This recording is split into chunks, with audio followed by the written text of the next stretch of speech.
విజయ డైరీకి పాలు పోస్తున్నటువంటి పాడి రైతులు ఎవరైతే ఉన్నారో వాళ్లకు గత 5 బిల్లులు పెండింగ్ లో ఉన్నాయి.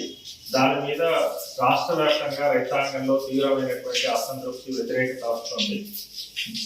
ఆ సమస్యని పరిష్కారం చేయాలనేటువంటి డిమాండ్ తో పాటు పాల రైతులు ఎవరైతే ఉన్నారో వాళ్ళకి 15 రోజులకు ఒకసారి బిల్లుని రైతుల ఖాతాల్లో జమ చేయాలని, అదే రకంగా రాష్ట్ర ప్రభుత్వం ఎన్నికల మేనిఫెస్టోలో హామీ ఇచ్చిన విధంగా లీటర్కు 5 రూపాయల ఇన్సెంటివ్ ఇవ్వాలని, అదేవిధంగా పశువులకు అదే రకంగా పాడి రైతులకు ప్రత్యేకంగా ఇన్సూరెన్స్ ఇవ్వాలని, పాడి రైతులు ఎవరైతే మరణిస్తారో వాళ్ళకు 5 లక్షల రూపాయల ఎక్స్గ్రేషియా ఇవ్వాలని, అదే రకంగా దానా కానీ, కట్టింగ్ మిషన్లు కానీ, పాలు పిండేటువంటి మిషన్లు కానీ వీటన్నింటినీ రైతులకు సబ్సిడీ మీద ఇవ్వాలని డిమాండ్ చేస్తూ ఈ నెల 26వ తేదీ నాడు ఇందిరా పార్క్ దగ్గర ధర్నా నిర్వహించాలని చెప్పి తెలంగాణ పాడి ఉత్పత్తిదారుల సంఘం, అదే రకంగా విజయ డైరీ పరిరక్షణ సమితి ఆధ్వర్యంలో ధర్నా నిర్వహిస్తున్నాం.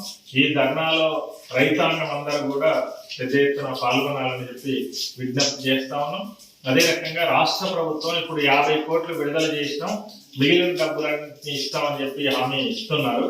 కానీ 150 కోట్లకు కేవలం 50 కోట్లు మాత్రమే విడుదల చేయడం వల్ల రైతాంగం తీవ్రమైనటువంటి ఇబ్బందులు ఎదుర్కొంటున్నారు. రాష్ట్ర వ్యాప్తంగా పాడి రైతులు ఎవరైతే ఉన్నారో వారు అనేక చోట్ల అప్పులు చేసుకొని వడ్డీల భారం పెరుగుతున్నటువంటి పరిస్థితి ఉంది. దీన్ని వెంటనే నివారించే దానికోసం తగు చర్యలు రాష్ట్ర ప్రభుత్వం తీసుకోవాలని చెప్పి డిమాండ్ చేస్తున్నాం.